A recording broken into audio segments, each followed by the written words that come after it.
जो हमारे पास होगा वही हम देने के हकदार होंगे। और हमारे पास क्या है? हमने अपनी जिंदगी में क्या कमाया है जो हम कह सकें कि हमारा है, जिसको हम बिना किसी भय के, बिना किसी डर के अपने पास रख भी सकते हैं और दूसरे को भी दे सकते हैं।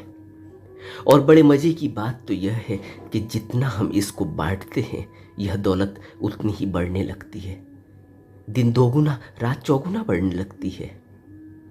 यह दौलत है करुणा की, प्यार की, दया की, जो निस्वार्थ है और बांटने पर दूसरे को भी दी जाती है और अपने में और इजाफा होने लगता है और फायदा हो जाता है।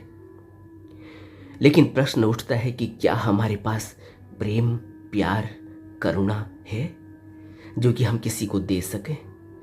हमारे पास करुणा भाव, दया भाव है जो कि हम किसी को बांट सकें?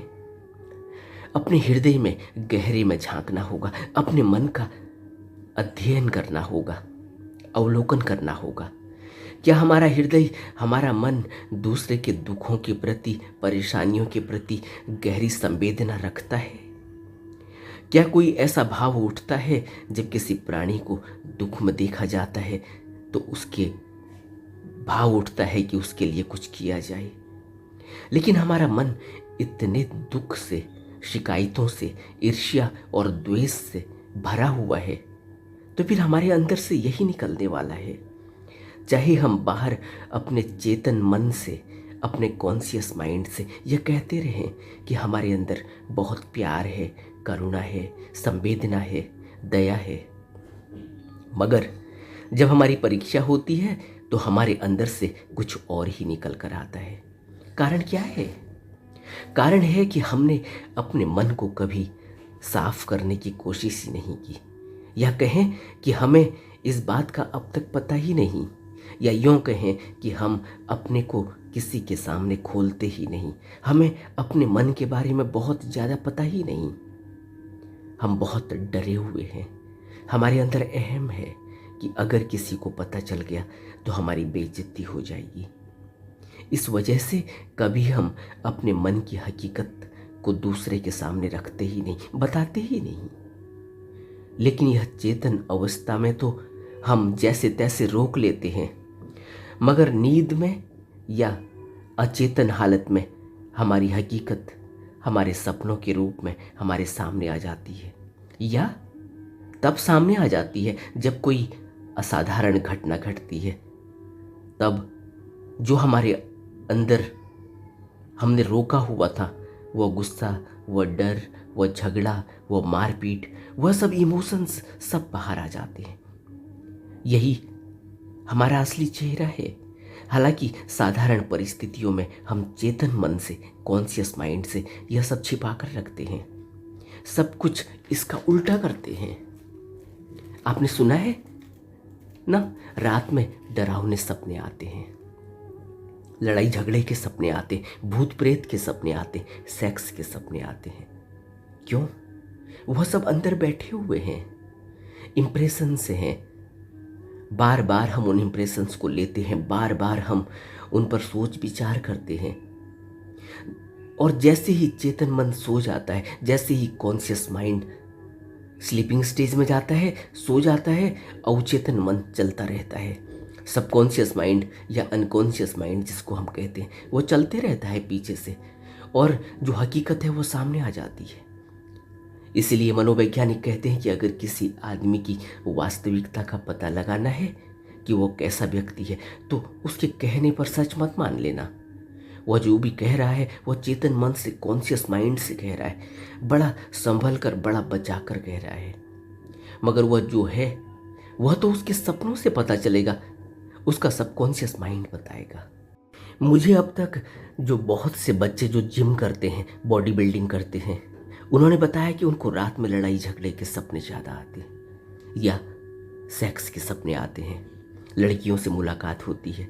सोचो, यह व्यक्ति अपने अंदर के डर से बचने के लिए अपनी बॉडी बना रहा है, ताकतवर दिखना चाहता है, और दूसरा यह बॉडी बना रहा है ताकि यह अच्छा दिखे, हृष्ट पुष्ट दिखे, कोई लड़की, कोई फीमेल इसकी तरफ आकर्षित हो, और बार बार पूरे दिन ये यही सोचता रहता है। इसीलिए तो रात में जो हकीकत है वो सामने आ जाती है। कॉन्शियस माइंड से ये किसी को बताता नहीं, लेकिन अंदर ही अंदर उन चीज़ों को सोचते रहता है। और जब कॉन्शियस माइंड सो जाता है, सबकॉन्शियस माइंड में वही चीज़ें सामने आ जाती हैं। फिर नई नई तरह तरह की लड़कियां सामने आती हैं, फीमेल सामने आती हैं, लड़ाई झगड़ा सामने आता है। दिखता है कि कोई आदमी मेरे से ताकतवर दिख रहा है, झगड़ा करके देखूं इससे, या वो झगड़ा कर रहा है, उसने तू कह दिया तो उससे झगड़ा हो जाता है। ये सब सबकॉन्शियस माइंड में चल रहा है। ये कहाँ से आया? ये पूरे दिन जो चल रहा है, जो अंदर डर बैठा हुआ है या जो अंदर भावनाएं बैठी हुई हैं, वो सामने आ जाती हैं सबकॉन्शियस माइंड में। और फिर सपने आते हैं, और फिर हम कहते हैं कि हमें सपने क्यों आते हैं। एक आदमी ने मुझसे कहा कि वो अकेले में बहुत डरा हुआ फील करता है, क्योंकि उसके पिता के अलावा उसका कोई सपोर्ट नहीं, उसका कोई भाई नहीं, उसकी कोई बहन नहीं, और उसके कोई रिश्तेदार नहीं जिनसे उनका कोई संपर्क हो। और जो उनका चाचा है उससे उनका प्रॉपर्टी डिस्प्यूट है। तो वही एक आदमी है जो जिससे मुझे बार बार मैं सोचते रहता हूँ, और यही सोचना उसके डर का कारण बन गया, लेकिन उसको पता नहीं। और एक दूसरा व्यक्ति है जो डाइवोर्स का केस लड़ रहा है 50 साल की उम्र में अपनी वाइफ से, लेकिन इतना डरा हुआ है पीछे से कि पूछो मत। और अब इस उम्र में यह दोनों व्यक्ति लॉ कर रहे हैं, एडवोकेट बनना चाहते हैं, ताकि इनको लगता है कि फिर इनसे कोई लड़के दिखाए, फिर इनसे कोई जूझ के दिखाए, फिर इन्हें कोई उल्टा सुल्टा कह के दिखाए। तो यह सब पीछे का डर सामने आ रहा है। अब यह वकील बनना चाहते हैं, और वकील बनने के बाद भी इनका डर कम या खत्म हो जाएगा, ऐसी बात भी नहीं है। यह पीछे से सबकॉन्शियस माइंड कह रहा है कि तुम दिन भर डरे हुए रहते हो, और देखो तुम्हें वकील करना पड़ रहा है, और तुम्हें वकील से सेवा लेनी पड़ रही है, और तुम जब वकील बन जाओगे तो तुम्हारा डर चला जाएगा। फिर तुम्हें डाइवोर्स के केस लड़ने में या अपने चाचा से प्रॉपर्टी के डिस्प्यूट करने में तुम्हें कोई धोखा नहीं दे सकता। फिर तुम जानते हो कि कानून क्या है। फिर तुम्हें कोई तुमसे बहस नहीं कर सकता, तुम्हें कोई धोखा नहीं दे सकता, तुम्हें कोई फिर डरा नहीं सकता, तुम्हें कोई फिर धमकी नहीं दे सकता। अब यह व्यक्ति सबकॉन्शियस माइंड में जो है वह सामने आ रहा है। अब यह वकील बनना चाहते हैं। अभी एक लड़का जो मुझे पिछले 10 सालों से जानता है, मुझे मिला था, मुझे कहता है कि मेरी माँ और रिश्तेदार पीछे से मेरे पीछे पड़े हुए हैं मेरी शादी कराने के लिए, मगर मैं बिना शादी के रहना चाहता हूँ। मगर रात में वो क्लब में जाता है, वहाँ लड़के लड़कियों को देखता है, लड़कियाँ शराब पी रही हैं, सिगरेट पी रही हैं, वो सब देख रहा है। और ये उसके सबकॉन्शियस माइंड में इतना ज़्यादा बैठ गया है कि उसे लगता है कि सारी लड़कियाँ ऐसी ही होती हैं, सारी फीमेल्स ऐसी ही होती हैं, सारी औरतें ऐसी ही होती हैं, सारे आदमी ऐसे ही होते हैं, सब पैसे वाले, पैसे कमाना चाहिए, क्योंकि पैसे के बाद इतना मज़ा करते हैं सब लोग। रातों रात में 1 लाख रुपए, 2 लाख रुपए, 5 लाख रुपए खर्च कर देते हैं। जो रात में शराब पी रही हैं, लड़कियां नाच रही हैं, सब लड़कियां ऐसी ही होती होंगी, उसके दिमाग में यह घूम रहा है। अब वो शादी नहीं करना चाहता, लेकिन सबकॉन्शियस माइंड में लड़कियां घूम रही हैं, लड़कियां चल रही हैं, पैसा चल रहा है, वो क्लब में जाता है। अब वो मेरे से कहता है कि मेरे ऊपर किसी ने जादू टोना कर दिया, क्योंकि रात में मुझसे कई चुड़ैलें आकर सेक्स कर रही हैं, मेरे साथ बहुत उल्टे सुल्टे काम हो रहे हैं। अब मैं इसको क्या कहूँ? जब मैं इसको कहता हूँ, इसको मेरी बात समझ में नहीं आती, जबकि सच यह है कि इस आदमी की हकीकत यही है कि जो इसके साथ सपने में हो रहा है, जो यह चेतन मन में कॉन्शियस माइंड से अपने पूरे दिन भर में जब यह सचेत रहता है, उस समय यह इसको रोक कर रहता है, किसी को बताता नहीं है, अंदर ही अंदर उसको बुन रहा है, क्योंकि पूरी रात सब चीज़ें देख रहा है, उनको अंदर ही अंदर विचार बना रहा है। लेकिन कॉन्शियस माइंड से जब मैं इसके सामने आता हूँ अगर, तो मेरे को नहीं बताता, मेरे को छिपाता है, मेरे को कहता है कि मुझे तो साधु बनना है, मुझे तो आपकी तरह बनना है, मुझे तो स्पिरिचुअलिटी में आगे जाना है, मुझे तो कुछ बुद्ध के उपदेश बताओ, मुझे कुछ स्पिरिचुअल एक्सपीरियंसेस बताओ। लेकिन इसकी हकीकत कुछ और है। सबकॉन्शियस माइंड में इसकी कुछ और चल रहा है, और सचेतन मन से, कॉन्शियस माइंड से पूरे दिन में यह कुछ और बनने की कोशिश कर रहा है। यही इसका दुख है। कहने का तात्पर्य है कि अपने सबकॉन्शियस माइंड को देखें, वही हमारी हकीकत है। हमारी सभी आदतें सबकॉन्शियस का हिस्सा हैं, मगर हम इनको रोकते हैं। जब हम कॉन्शियस होते हैं तो हम इनको रोकते हैं। इसलिए बार बार कहा जाता है कि अगर हम कॉन्शियस रहेंगे, प्रेजेंट मोमेंट में रहेंगे, तो हम वह करेंगे जो हम करना चाहते हैं, बनना चाहते हैं। जितना हम कॉन्शियस रहेंगे, प्रेजेंट में रहेंगे, उतना ही हम सबकॉन्शियस माइंड को देख पाएंगे। क्या आप सोचो, कोई आदमी कॉन्शियस है, प्रेजेंट मोमेंट में रह रहा है, और वह बुद्ध के उपदेश सुनना चाहता है, वह स्पिरिचुअल बनना चाहता है, वह ध्यान करना चाहता है, तो क्या आप सोचते हो कि वह रात में क्लब में जाएगा? रात में लड़के लड़कियों को वहाँ शराब पीते हुए, सिगरेट पीते हुए, नाचते हुए और बेहुदा हरकत करते हुए देखना चाहेगा? लेकिन वह आदमी प्रेजेंट मोमेंट में नहीं रहना चाहता। वह फिर सबकॉन्शियस में चला जाता है, फिर वही विचार उसको वहीं ले जाते हैं जो उसकी रात में वो देखना चाहता है, वो बनना चाहता है। वो प्रेजेंट मोमेंट में नहीं रहना चाहता। अगर प्रेजेंट मोमेंट में रहे तो आप सोचो, क्या वो वहाँ जाएगा? इसीलिए प्रेजेंट मोमेंट की ज़रूरत होती है, इसीलिए ध्यान की ज़रूरत होती है। इसीलिए बार बार कहा जाता है कि अपने कॉन्शियस माइंड को समझो, अपने सबकॉन्शियस माइंड को समझो, अपने विचारों को समझो और live in the present moment में रहो, ताकि सबकॉन्शियस माइंड में जो उठ रहा है वो सामने दिखाई दे, और कॉन्शियस माइंड से हम उसको देख पाएँ, तो हम जो विचार हमें नहीं चाहिए उनको हम पकड़ पाएँ, उनको हम फिर कृत्य में उनसे कृत्य न कर पाएँ। और अगर हमें ध्यान करना है तो ध्यान के माध्यम से यह आसानी से हो पाएगा। ध्यान में हम पूरे सचेतन मन को अपने बिल्कुल सामने रखते हैं, उसको देखते हैं, और पीछे से जो सबकॉन्शियस के विचार उठ रहे हैं, जो हमें कॉन्शियस में हम उसको देखते हैं, उन विचारों को हम वहीं काटते रहते हैं। जिस तरह से आपने देखा ना, आप सबके पास मोबाइल है। मोबाइल में हम क्या करते हैं? अगर हमें कोई चीज़ डिलीट करनी है तो हम क्या करते हैं? क्या ये अपने आप डिलीट हो जाएगी? अगर हमें बहुत सारे व्हाट्सअप मैसेज आए हुए हैं या वो मैसेज आए हुए हैं जिससे हमारी इसकी मेमोरी फुल हो रही है, तो हम क्या करते हैं? पहले स्क्रीन में लाते हैं, उन मैसेजेस को पहले स्क्रीन में लाते हैं, उसके बाद डिलीट का बटन दबाते हैं। सेम इसी तरह हमारा सबकॉन्शियस माइंड है, जहाँ उसमें विचार उठ रहे हैं उसको पहले कॉन्शियस माइंड में लाओ, उसको पहले सामने लाओ और फिर उसको डिलीट करो। मुझे ये नहीं चाहिए, बात खत्म हो गई, डिलीट हो गया। इसी तरह देखना होता है कि हमें चाहिए और क्या हमें नहीं चाहिए, लेकिन हम देख ही नहीं पा रहे हैं, और सबकॉन्शियस माइंड सामने आ जाता है, और जब सामने आ जाता है, जब कृत्य कर बैठता है, तो फिर हम पछताते हैं, अरे यह तो हम चाहते ही नहीं थे। तो हमारे चाहने से नहीं होगा। अगर हम लगता है कि हम ये नहीं चाहते थे, तो फिर हमें कॉन्शियस रहना होगा, फिर हमें सचेत रहना होगा। इस सचेत के लिए हमें ध्यान करना होगा, हमें अपनी स्क्रीन पर लाना होगा उन विचारों को जो पीछे से चल रहे हैं, जो हम हैं हकीकत में, जो हम बन गए हैं हकीकत में, जो हमने कई जन्मों से इकट्ठा किया हुआ है, वो हमारे सामने आ जाता है। इसीलिए तो हर बुद्ध पुरुष ने ध्यान पर जोर दिया, हर मनोवैज्ञानिक ने ध्यान पर जोर दिया। हर मनोवैज्ञानिक यही कहता है, live in the present moment. Present में रहो तो तुम देख पाओगे कि तुम्हारे पीछे से क्या चल रहा है, और तुम्हें वो नहीं चाहिए तो उसको देखते रहो, देखते रहो। धीरे धीरे उसकी मार कम हो जाएगी, धीरे धीरे उसका वेग कम हो जाएगा, धीरे धीरे उसकी पकड़ कम हो जाएगी, और वह सुस्त पड़ने लगेंगे। और जैसे ही वह विचार सुस्त पड़ने लगेंगे, फिर वह कृत्य का हिस्सा नहीं रह जाएंगे।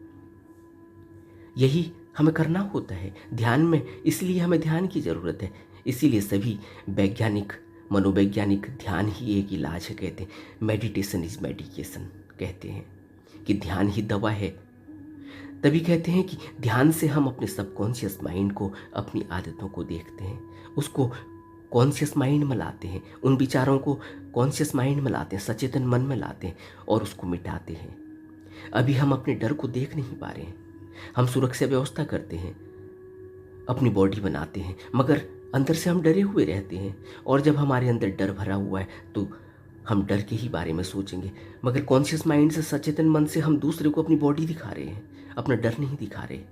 दूसरे को अपनी वीरता की कहानी बता रहे हैं, हम उल्टा करते हैं। ध्यान हमें यह सब दिखाता है हमको हमारा असली चेहरा ध्यान में ही दिखता है, और ध्यान के माध्यम से ही हम अपने को स्वीकार करते हैं, जैसे हैं वैसे ही स्वीकार करते हैं। इसीलिए तो, और जैसे ही हम अपने को स्वीकार करते हैं, समर्पण करते हैं, हमारा अवचेतन मन, हमारा सबकॉन्शियस माइंड समर्पण में चला जाता है, स्वीकार कर लेता है। तब वह अपने गुनाहों को, अपनी कमियों को कबूल करता है, और जैसे ही कबूल करता है वैसे ही इसकी पकड़ ढीली होने लगती है। इसीलिए बुद्ध पुरुषों ने मनुष्य के मन पर चोट की जब उन्होंने कहा कि गुरु को स्वीकार करना होगा। तभी तो बुद्ध ने बुद्धम शरणम गच्छामि कहा। बुद्ध गुरु का इस्तेमाल नहीं करना चाहते, गुरु शब्द का इस्तेमाल नहीं करना चाहते, क्योंकि उस समय गुरु शब्द बहुत बुरी तरह से शत विकसित हो गया है, बहुत बुरी तरह से प्रभावित हो चुका है। हर व्यक्ति गुरु बन चुका है। हर व्यक्ति जिसको थोड़ा सा भी संस्कृत आती है, थोड़े से श्लोक जिसने पढ़ लिए हैं, थोड़ा सा ज्ञान हो गया, वो गुरु बन गया है। इसलिए बुद्ध उसको गुरु नहीं कहते, इसलिए बुद्ध गुरु शब्द का इस्तेमाल नहीं करना चाहते। इसीलिए वो कहते हैं कि बुद्धम शरणम गच्छामि। बुद्ध वो जो ब्रह्म काया है, ब्रह्म काया को ही बुद्ध ने धर्म काया कहा। धर्म काया और ब्रह्म काया एक ही है, जो शुद्ध है। और वो धर्म काया ही जब निर्माण काया में आती है, जब रूप लेती है, जब प्रकट होती है, तो उसकी शरण लेनी होती है, उसको समर्पण करना होता है। अपने आप को छोड़ के उसको समर्पण, अपने पूरे मन को समर्पण करना होता है, अपने सबकॉन्शियस माइंड को, अपने विचारों को, अपने कृत्यों को, अपने कर्मों को समर्पण करना होता है। यह बुद्धम शरणम गच्छामि है। खाली मुंह से बुद्धम शरणम गच्छामि कहने से नहीं होगा, समर्पण करना होगा। जैसे ही समर्पण किया सब खत्म हो जाता है। लेकिन इतना समर्पण चाहिए। क्या हम इतना समर्पण कर पाते हैं? क्या हम अभी तक कर पाए हैं? हमने सब बुद्ध को बता दिया। समर्पण का अर्थ है हमने सब बुद्ध को बता दिया। अपने गुनाहों की पोटली खोलकर, अपने अवगुणों की पोटली खोलकर हमने बुद्ध के आगे रख दी है। अपना असली चेहरा हमने बुद्ध को दिखा दिया है। तभी वह व्यक्ति मुक्त होने लगता है, तभी उसकी सफाई होने लगती है, तभी उसका ध्यान में मन लगने लगता है, और ध्यान के जरिए वह बिल्कुल ही निर्मल हो जाता है। चेतन अवचेतन मन दोनों एक सा हो जाता है। जैसा सबकॉन्शियस माइंड है, जैसे पीछे उसका स्टोर है, वैसे ही उसका चेतन मन, वैसे ही उसका सचेतन मन, वैसे ही उसके पास सामने से दिखाई देता है। जैसे उसके पीछे है वैसे ही उसके आगे है। अब कोई भेद नहीं। अब शीशा पारदर्शी हो गया। अब जैसा पीछे है वैसे ही आगे है। सामने वही दिखाई देता है जो पीछे से दिखाई देता है। दोनों तरफ से एक सा ही दिखाई देता है। अब पीछे से, जैसे देखा ना आपने, शीशे में पीछे से एक फिल्म लगाई जाती है, पीछे से कोई गत्ता लगाया जाता है ताकि उसमें अपना चेहरा दिखाई दे। लेकिन जब वो फिल्म हट जाती है, जब वो गत्ता हट जाता है, तब क्या होता है? तब पारदर्शी हो जाता है। तब चेतन मन और सचेतन मन, अवचेतन मन, यानी पीछे का हिस्सा जहाँ विचार एकत्रित हैं, जहाँ पूरा स्टोर रूम है, वह और जो चेतन, जो सामने दिखाई देता है, जो कॉन्शियस माइंड है, दोनों एक हो गए। सबकॉन्शियस और कॉन्शियस एक हो गए। अब कोई स्टोर नहीं बचा। अब जो है बिल्कुल सामने है, जो मेरा असली चेहरा है वही दिखाई देता है। यही ध्यान है और यही हमने करना होता है। और इसीलिए हमें बुद्ध की शरण लेनी होती है। हमें समझना होगा, हमें गहरे में विचार करना होगा, हमें ध्यान करना होगा, हमें सोचना होगा कि हम बुद्ध की शरण में क्यों जाते हैं। हमें सोचना होगा कि हम ध्यान क्यों करते हैं, ध्यान की क्या ज़रूरत है।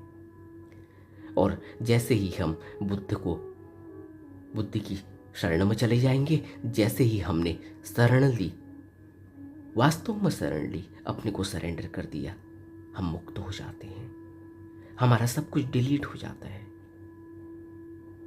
और हम शुद्ध, जो हमारा चेहरा है, बुद्ध रूप है, वह बुद्ध रूप प्रकट हो जाता है। और यही हमारी खोज है और यही हमारी यात्रा है।